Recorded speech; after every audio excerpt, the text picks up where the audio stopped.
Can't we be friends? All right, I'm joined now by a player I'd take on my team just how he is, Micah Bedard. Welcome to the show, Micah. Have you got your tickets to the Haters Ball yet? Have they came in the mail? No, they haven't come yet, but, you know, I'm usually last in line since they know I'm coming anyway, so they can just wait till the day before. Of course. All right, so we all know that Aflred Blue kind of got himself in trouble with the comments that he said, as someone who's covered sports at LSU for this long, this isn't just like a cultural thing. This is just someone slipping up and saying something dumb in front of a microphone, right? I mean, it's someone slipping up and saying something dumb, but LSU Athletics has gone on and said that, you know, this was after practice, you're answering questions about football. I can ask Aflred Blue in those sessions what he ate for breakfast, what kind of shoes he put on in the morning.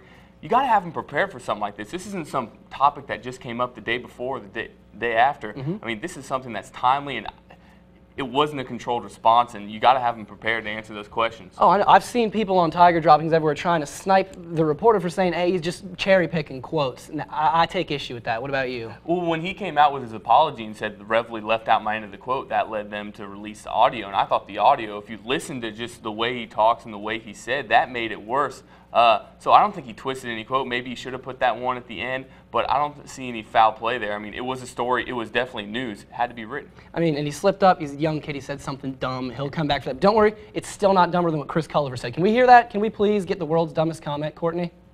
They don't got no gay people on the team. You know, they got to get up out of here if they do. Can't be with that sweet stuff. Nah.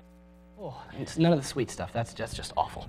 All right, but moving from that to the NFL, do you think that's when is that going to happen? Do you think that's going to happen within the next year or two? Is anyone going to be brave enough? I mean, I don't think there's any timetable. I don't really think there's just a certain date. Someone's just waiting that they're going to come out, you know, certain this day. I mean, I think it could happen in the next year, maybe two. But this is something you just can't predict. It's not hurricane season. You can't predict, you know, when something's going to happen. If not, I think it will come. But when? I mean. I have a feeling it's going to be a big group thing. A couple guys will come out, and there's no way that they can be with that. But talking about NFL, draft stuff.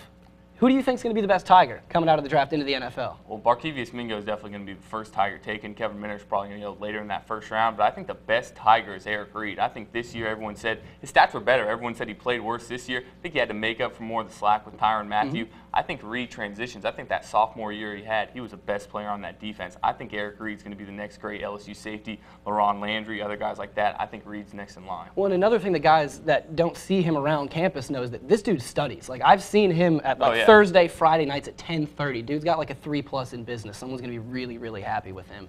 But in other terms of draft stuff, who are you looking for as like a sleeper, someone who you want on your tackle football team? Of course, you said tackle football. And tackle football. And I always said the names that you want to go with. Bakari Rambo, safety from Georgia. Ooh. Rambo. I mean, come on, you got that last name, Headhunter. He's a safety too. I think he might go in that late second round, maybe early third. I think he's a steal if you want to get that. Georgia's got about 7 defensive players, just like LSU, are going to be taken too. It's going to be pretty crazy. I like Rambo to sneak in back there. Also, from Tennessee, the wide receiver, Justin Hunter. I think he's a steal for someone if they get him in the second round. And takeaway before we go, spring game notes. Anything about LSU football moving forward? We know that's not real football. You don't get anything. Poor purple team. I'm wearing the purple. I mean, they stacked the white team. I mean, you got to go first team offense, second team defense against first team defense, second team offense. Stack the team. I mean, come on, let the boys play. I agree, man. You got to get them to pop heads. It's got to be fair. Yeah. All right, but you guys know Mike is the man. Follow him on Twitter. He's always up to date. And come back for this week's takeaway. Canada is being more than our nation's hat for once.